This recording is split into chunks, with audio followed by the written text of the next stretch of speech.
Can you see me? Oh no. Can you see me?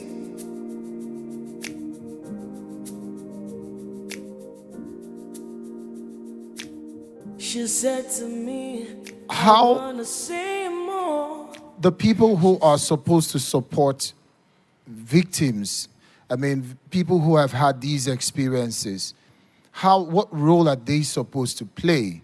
Because I sort of felt that if you're trying to love somebody who's had those kind of experiences, is silence enough? Is silence enough? What position, what role are you supposed to play?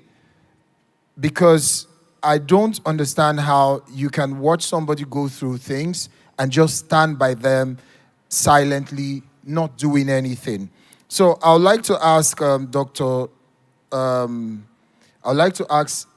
Mrs. Bumi Saidi to please respond to this part. Yes, please. Yes. Mrs. Bumi Saidi. I am Dr. Shola. Okay, Dr. Shola Okbodu, please. Dr. Shola Okbodu, please go ahead. Thank you. Okay, thank you very much.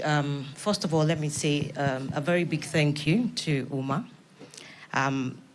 I am very happy that we're having these conversations because people don't really talk about them. For the 3 movies, I would answer your question, but let me just quickly go through the 3 movies. I could resonate with all of them, simply because I, myself, am also a survivor, and I've experienced at least one of the themes in each of those movies. And I am doing what I am doing today because I found myself eventually through my pain. You did mention something. You said victims. I don't call them victims. We call them survivors. When you label someone that has gone through pain, deep pain and trauma, you don't label them. You don't put them in a box. So these are survivors. For people that are around us, of course, it's very important that we build a support system. But the thing is, how many of us here are equipped? How many of us have the capacity to handle other people's pain? And you cannot blame people because what you see in society today are people that invalidate other people's feelings. Something happened here, and I was thinking about, well, I wasn't too surprised. When we were watching, I think it was the last movie, and I think somebody was reading out the comments. Of course, it's a movie, but some of us chuckled, we giggled.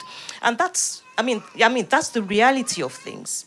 We were just watching a movie here, but the thing is, it's beyond the movie because if we look at the number of men and women seated here today, if they have the opportunity to open up, you'll be shocked how many people are broken. To share their perspective. I've seen your hand, ma'am, and any other person willing to share. 1, 2, 3 would be enough, and then we'll call this a wrap and move on to other aspects of the program. Thank you. Mr. Chudi. Okay, good evening, everybody. My thoughts on the movie. Good evening, Mr. Bullis.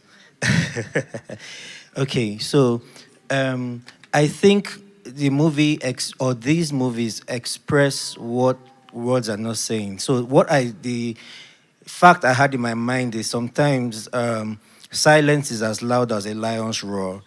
And whenever we keep silent, we either spoil things or make things worse. So the cost of silence is actually very expensive. Let's learn to speak out. Thank you very much. Thank you for your perspective, Mr. Chidi. There was a lady's hand here. Please pass the microphone to her. To be honest with you, this is something I live for. Just sitting in this audience and seeing what you're doing here, I'm very impressed. And that's because I also make films for change. And these are the kind of stories I want to tell. These are the kind of stories I hope more people, more filmmakers tell in this space of the world. But then again, I've heard a lot of things that the panelists say, beautiful things, incredible things. And one of the things I worry about is beyond those making the films. Because some of us take the risk to actually make this film. And beyond that, the reception. a lot of people don't want to be shown what they're going through, especially because us as Nigeria, we have this issue of, I'm fine. I don't want to seem weak.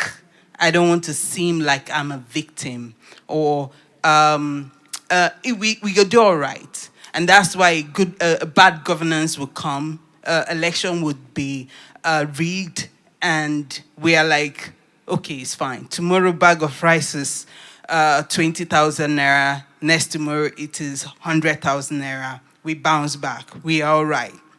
And then we move on like nothing is happening.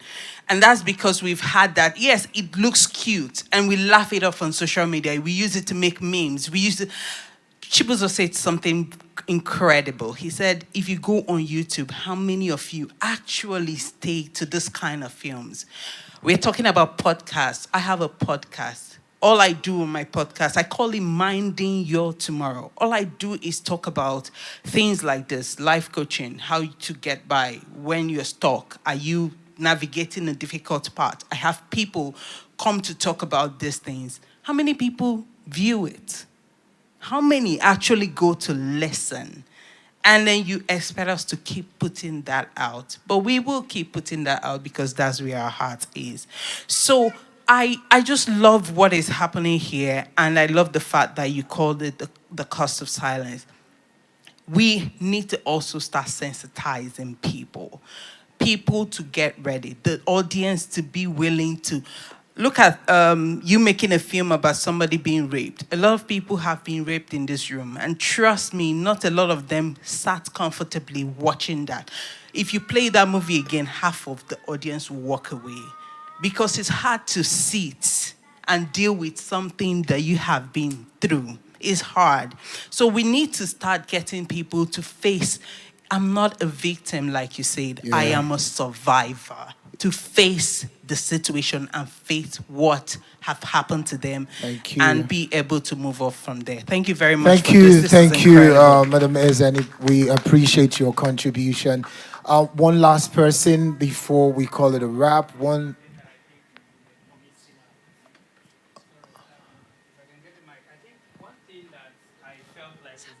In this conversation. Sorry, my name is Seth, and thank you to Ma for the incredible work he has done here today. So one thing I think that we may have been missing out is this. Beyond what people say is what they do. And for every man going through a difficult situation, one of the things that would worsen that situation for him is isolation. So if you are going through an issue and you open up 1% of the 100%, the next thing the person does is observe those persons he has opened up to. How are they responding to the 1%? And so if you end up, you say, I'm going through this marriage challenge, for example, and then the person you spoke to, the next day you are calling her, guy, can I meet you? He's suddenly busy. He probably goes home and tells his wife, Seth is having family marriage problem. The wife says, it would be good we remove ourselves from him so that he doesn't influence my husband negatively. And then before you know it, all the married friends around him have disappeared from him. So in that case, as you're encouraging him to keep talking, the little he talked, the consequence on him is isolation. So that's why I said beyond what is being said is also the actions around it. Just want to find out how was it for you, that story? Because for you to get into that kind of character and play that role so exemplarily, you must have gone through certain emotions or thoughts, to have got you to the point where you could interpret the role as well as you did. So how was it for you? Let's hear from you. Yes. Okay. So for me, it was relatable, right? And it was the first act that I was going to do with no comments, literally. So it was just my face doing the expression and everything, and it was a lot of work. I had to go and read and research on how actors cry and all of that. But thank God we did it. And for me, it was relatable. Let's not get into it, but we are all human beings working with our own scars. Yes, we pray to be better and we work towards being better. But this no comment was so relatable to me. It will shock you that probably 70, 80% of the women out there are being raped one way or the other. And rape doesn't have to be violent. It is always very uneasy to get into the topic rape. I mean, people call it grape right now, but it is what it is. I just hope that we get to a society where we feel safe with the opposite sex, and it plays a crucial role when you grow up and you get older, because the opposite sex is going to be a part of your life, and it's not avoidable. So for me, it was relatable in so many ways. Let's not get into it, but All right, I yeah. get that. I understand. Please let Mr. Yemi have the mic. Please put your hands together for her. We get it was quite a touching one, and I can see all of that from your expression. But we thank God for progress, and we thank God for a film like this being able to tell the story of a whole lot of people who can't speak for themselves. Mr. Yemi, as a man and someone who played the therapist in that film, what gap do you think there are for men? For men like myself, yourself, men out there, because Sharon has said. Thank you very much. No comments for me. When I first read and the script and understood what the story was about, I first of all thought, okay, because the character now is a lady, you first of all think, okay, they're talking about the ladies. But truly, it's both ways. We have men fighting they can't speak. So you have to follow the other way to get, sorry, so that you don't drop. They can't open up to Thank you. anybody because ego sometimes you just want to withhold and just hold back and just deal with it like I would do this to every man. But no comments also speaks to men that feel harassed. Not only ladies are being harassed on a daily basis, even men are harassed. I've been through an organization where we get to speak to therapists who've gotten the chance to speak to colleagues and understand what each and everybody is going through on a daily basis. We find out that even men have been harassed in the office as much as women do. So no comments for me is that therapy is not weakness. You going for therapy doesn't show that you're weak, but it shows courage. Being courageous to speak and make real decisions to set yourself free from whatever you're going through. Thank you. All right, thank you. And I really do enjoy watching you. But there was a television show, a TV show. Journalists were together. Ladies, by the way. And they were dealing with a topic like this. So a guy calls, and let me try to verbatim, but it's not. Good morning, hi, tell us your name, where are you calling from? My name is, blah, blah, I'm calling from wherever. Okay, so what's your contribution? A few weeks ago, I went to a relative's house. They had a celebration, and while I was there, I'm almost sure that 3 of the guests there, ladies, 3 of them raped me. These ladies and this journalist laughed. Right there. Now, not intentionally, you can see when you mistakenly burst out. And I gave myself a definition I'm going to tell everybody here. Rape in Nigeria is not just the action committed, it's also the gender to which it's committed to. They laughed at that guy. Why? To be sincere, I was in my house. It felt funny to me. Oga, 3 ladies rape you. You know, you start saying, I beg, where the location? You know, that kind of joking thing that we do. But they laughed at him. So put that there. So at the end of the day, no matter the help you get, it boils down to an active decision. Sorry to go Christian. The prodigal son had to say, I will arise. No matter what was happening to him, until he decided to stand up and change it, it didn't change. Now let me go actually into film.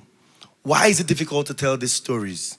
7 days ago, I was in a stage play. My colleagues are here.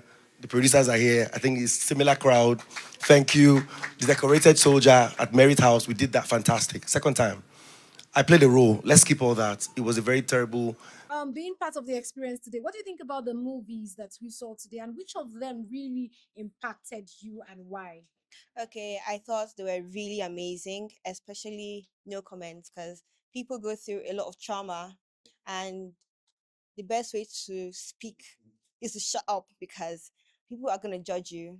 They feel like when you speak or share your experience, they are going to see you in that light, so they rather keep quiet and go through the whole trauma alone, and it just causes scars to future relationships. So I really could connect with No Comments, because it's something that people go through a lot, basically. Yeah. So what would this evening? Oh wow, amazing experience. The films, the three of them, No Comments, One Call, Target, speak to the issues, the heart of the matter. I just appreciate everything that's gone on here. So which amongst the three movies really impacted you today, and why? For me, it's No Comments, because it was done without any speaking. It was silence all through from the lead actor, right? And passing a message without talking is a big deal for me. And it speaks to a lot of issues that we know happen in society. Many people pass through these things, and silence is the way that they cope. You know, so to see someone's lived-in experience play out like this. I wanna say more. She said to me, I wanna say more. She said to me, I wanna say more. I wanna say more. I wanna say more. No comment. I'm in pain. Can't you feel it? And when I smile, those are fake too. I'm a fighter. Yes, I'm breaking too. What I'm gonna do?